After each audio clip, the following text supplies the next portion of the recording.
जहां राहुल गांधी ने प्रधानमंत्री नरेंद्र मोदी के ऊपर कई आरोप लगाए हैं। इसके बाद केंद्र की विपक्षी दल इंडिया गठबंधन की ओर से आरोप लगाया जा रहा है कि राहुल गांधी को संसद में बोलने नहीं दिया जाता, जिसको लेकर राष्ट्रीय युवा कांग्रेस की ओर से 10 फरवरी को लोकसभा का घेराव किया जाएगा।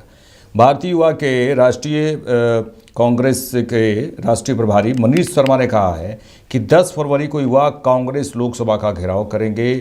संसद के नेता प्रतिपक्ष राहुल गांधी को संसद में बोलने का मौका नहीं दिया जाता है, जिस संसद में राष्ट्रीय सुरक्षा पर चर्चा नहीं होने दे रहे हैं, जो कि इस वक्त सबसे महत्वपूर्ण मुद्दा है। 10 तारीख को संसद घेराव यूथ कांग्रेस करने जा रही है नई दिल्ली में, और सबसे बड़ी बात यह है कि ये प्रधानमंत्री जो है ये कंप्रोमाइज्ड हैं। ये प्रधानमंत्री, एक तरफ उनका नाम आता है कि जो सीरियल रेपिस्ट है उसके सलाह लेकर इजराइल जाकर नाचते हैं, गाते हैं, और दूसरी तरफ जब देश की सुरक्षा का मसला आता है तो फिर से भाग जाते हैं। जब देश के उस टाइम के आर्मी जनरल ने बोला उनको कि एक डिसीजन लेने की ज़रूरत है, तो उन्होंने अपने ऊपर कोई जिम्मेदारी नहीं रखी और उनको बोला कि आपको जो ठीक लगता आप कर दीजिए। आज की डेट में अगर हम वो लद्दाख रीजन करेंगे तो चाइना के लगभग 60,000 आर्मी के लोग, इंडियन आर्मी के 60,000 लोग बॉर्डर में आमने सामने हैं। इतना सीरियस इशू है कि 2020 में गालवान वैली में 20 से ज़्यादा हमारे आर्मी के जो सिपाही थे वो शहीद हो गए, 70 बंधक रह गए। टैंक्स जो चाइना की है यहाँ तक आ गई। चाइना ने हमारी ज़मीन को हड़प लिया, जिसको अभी तक हम वापस नहीं ले पा रहे हैं। और इस पर चर्चा नहीं करके क्या बताना चाहते हैं नरेंद्र मोदी जी? कंप्रोमाइज्ड हैं, डरते हैं।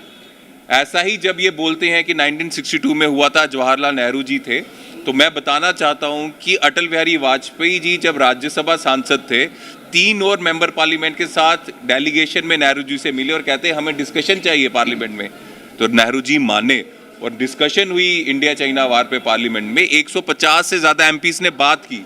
वो नेहरू जी ने क्यों होने दिया? क्योंकि सच्चे थे, मन में चोर नहीं था, डरपोक नहीं थे और राष्ट्रीय सुरक्षा को सीरियसली लेते थे। ये लोग राष्ट्रीय सुरक्षा को बिल्कुल सीरियसली नहीं लेते हैं।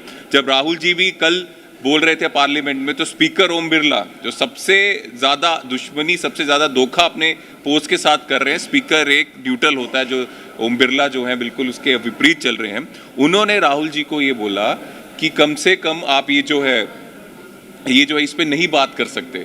तो ये कहने का मतलब कि देश इस इशू पे बात नहीं कर सकते, किसी और इशू पे बात करो। देश की सुरक्षा से बड़ा क्या इशू है?